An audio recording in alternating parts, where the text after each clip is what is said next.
27 tahun yang lalu, suara rakyat dan mahasiswa menggema di jalan-jalan. Unjuk rasa menggema di seluruh daerah.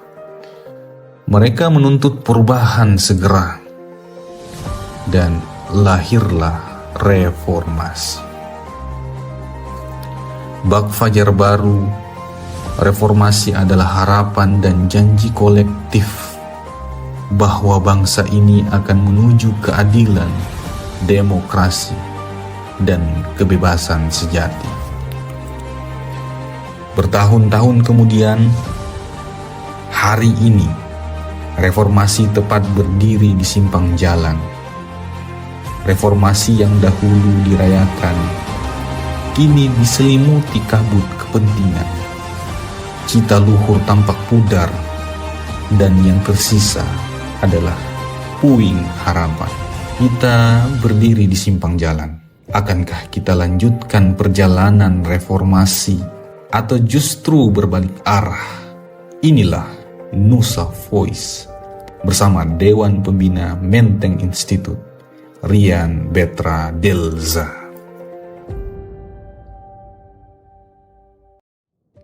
Halo teman-teman pendengar Nusa Voice dimanapun Anda berada. Anda tepat berada pada program Nusa Voice Menteng Institute, program bertukar paradigma dan isu-isu kebangsaan terkini. Bersama dengan kita hari ini telah hadir Dewan Pembina Menteng Institute, Bang Rian. Selamat datang Bang Rian. Ya. Siap Bang. Bang Rian, publik mengenal Bang Rian sebagai seorang aktivis, akademisi, dan intelektual publik yang dalam 1 tahun terakhir telah memimpin organisasi mahasiswa terbesar di Indonesia. Sebagai aktivis dan akademisi, apa kegiatan harian Bang Rian? Baik, sebelumnya saya mengucapkan terima kasih untuk teman-teman Menteng Institute, temannya host yang sudah mengundang saya. Dan ini saya baru pulang dari Kongres GMKI, Gerakan Mahasiswa Kristen Indonesia di Samarinda. Sebagai seorang aktivis sekaligus seorang yang menggeluti dunia keilmuan, pekerjaan saya hari ini tentu ke daerah-daerah, menyambangi DPD cabang dalam rangka memelihara kaderisasi, menebar optimisme kepada seluruh kader ya, IMM dalam hal ini.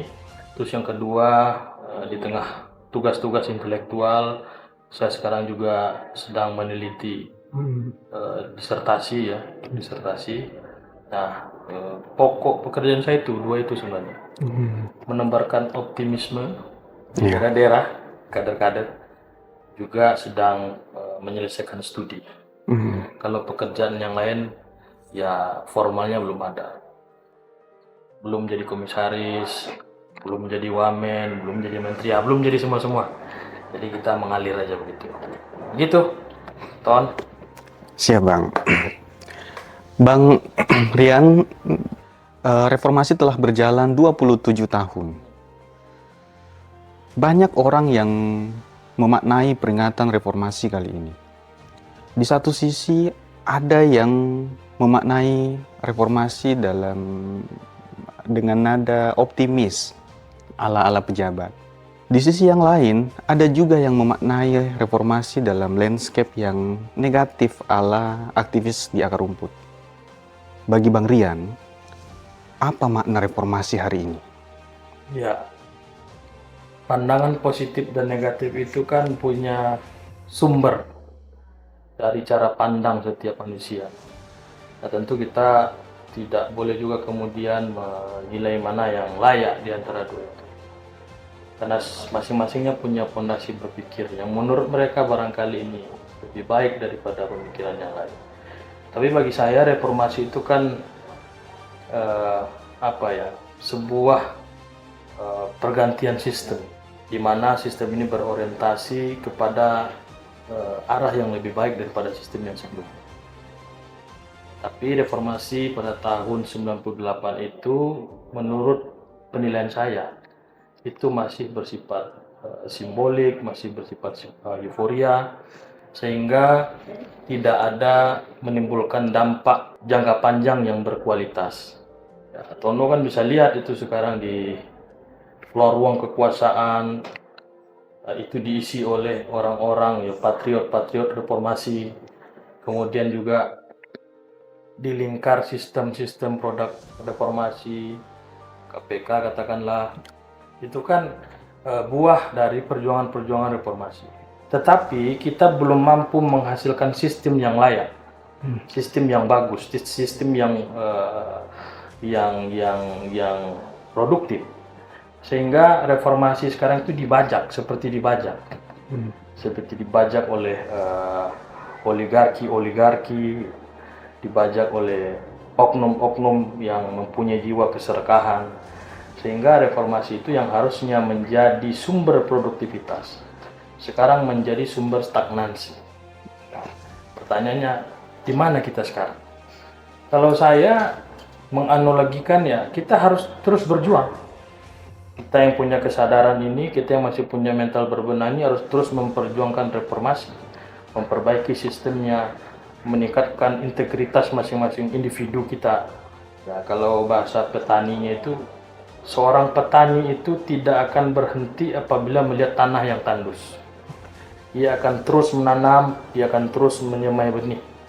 Karena petani paham bahwa panen besar itu membutuhkan waktu, membutuhkan kesabaran.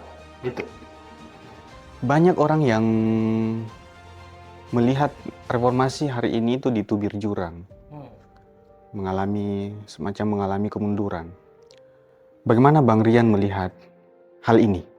Ya, seperti yang saya katakan tadi, ada yang memandang skeptis tentang reformasi.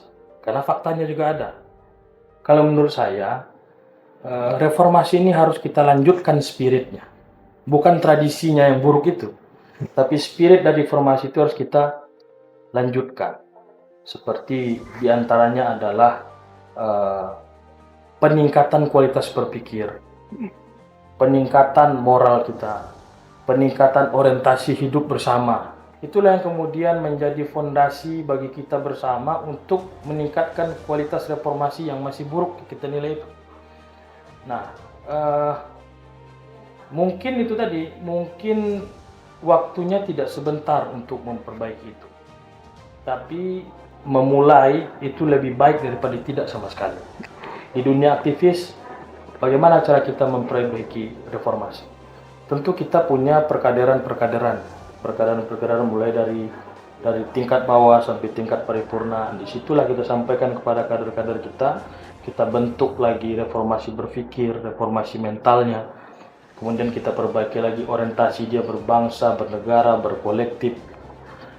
Sehingga nanti akan tercermin dari perbuatan-perbuatan yang berdampak. Nah, sehingga itulah kemudian menjadi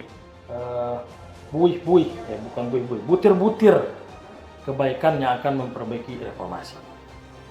Ya. Masih pada tema reformasi, Bang. Bagaimana Bang Rian melihat kondisi demokrasi kita hari ini, penanganan korupsi dan supremasi hukum kita hari ini dibandingkan dengan pada masa awal-awal reformasi? Ya, menurut saya kira mungkin ada perbedaannya, tapi tidak terlalu banyak perbedaan itu. Karena demokrasi yang kita anut hari ini menurut saya masih demokrasi liberal. Bahwa yang kaya itu bisa membeli kekuasaan, sementara si miskin ini hanya bisa memilih di bilik suara.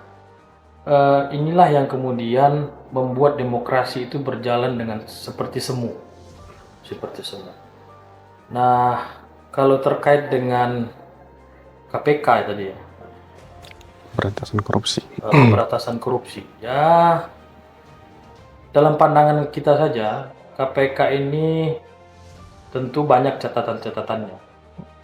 Kalau era sekarang saya lihat KPK itu justru semakin agak melemah dia dan cenderung digunakan oleh kekuasaan untuk mengintervensi sebagai jebakan Batman bagi politisi-politisi yang bermasalah. Ya, dalam pemberantasan korupsi juga banyak kasus-kasus besar yang masih mengantri. Dan juga banyak OTT menurut saya ya seperti pesanan politik. Begitu juga dengan penegakan hukum.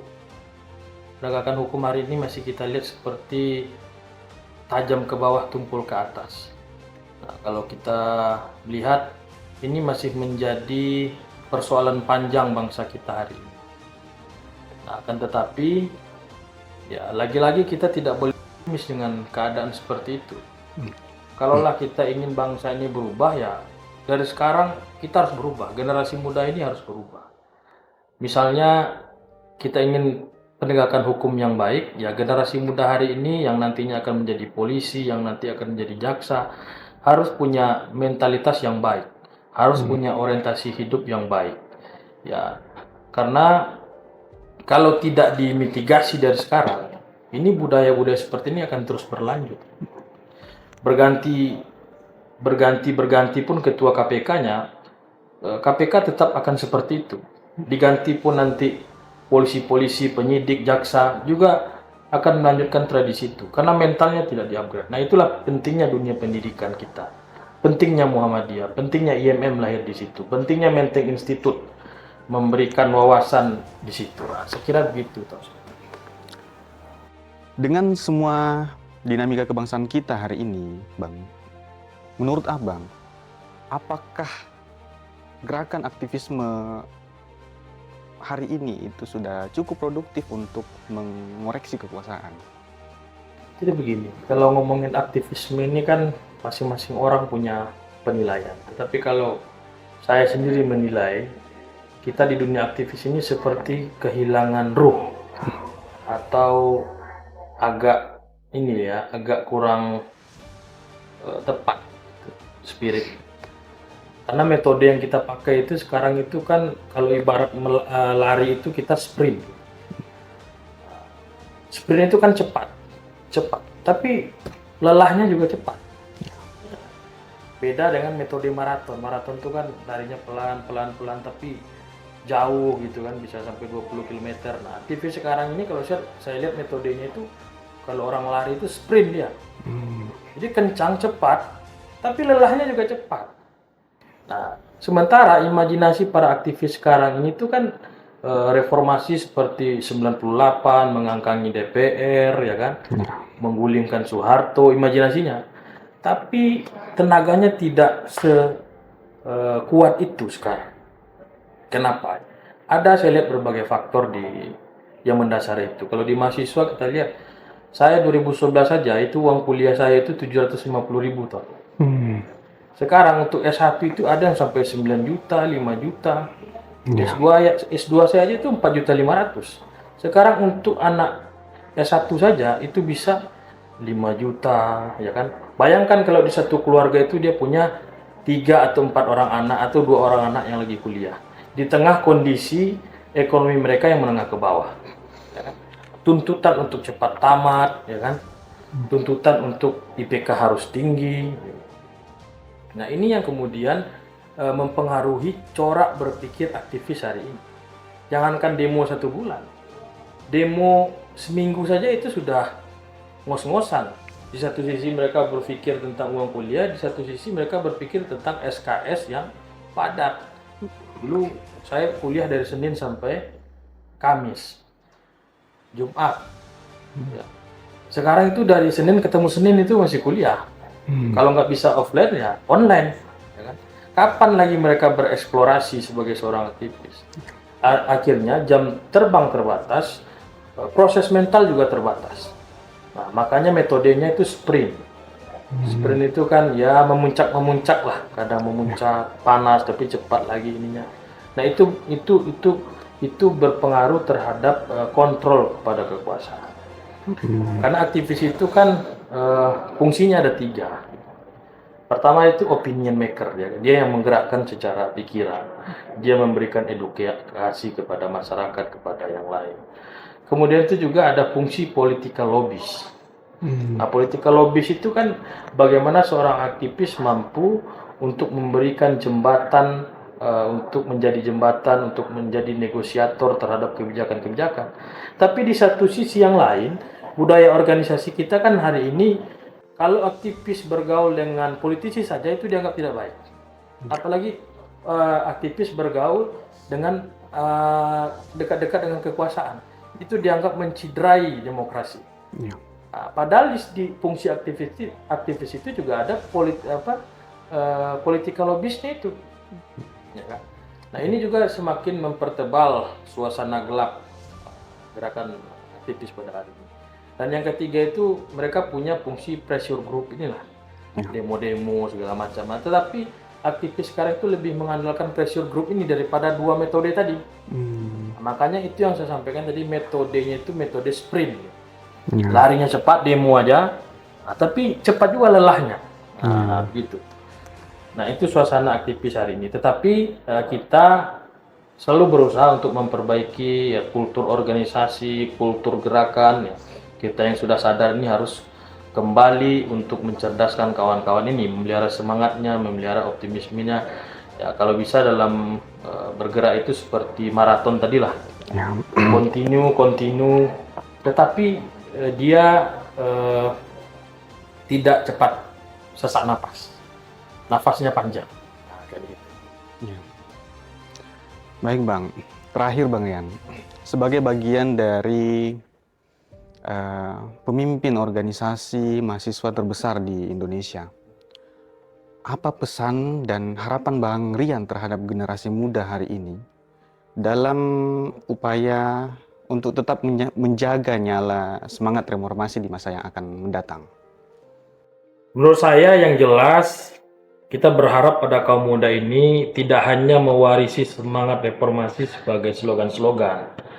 Reformasi harus dijiwai, ditafsirkan, dan tentu diaplikasikan dengan tindakan nyata. Reformasi jangan jadi museum masa lalu, tapi harus jadi perjuangan yang hidup secara berkelanjutan. Tidak ada jalan pulang, tidak boleh kita berbalik arah. Satu-satunya sikap terbaik saat ini adalah lanjutkan reformasi dengan nyala optimisme dan tindakan realistis. Saya kira begitu. Jawaban yang sungguh sangat reflektif Bang. Semoga pesan-pesan Abang ini bisa menjadi navigasi bagi generasi mendatang dalam menuntun arah reformasi kita di hari-hari yang akan datang. Terima kasih banyak Bang Rian telah berkenan hadir pada program Nusa Voice, dan untuk pendengar Nusa Voice dimanapun Anda berada, sampai jumpa di pertemuan selanjutnya.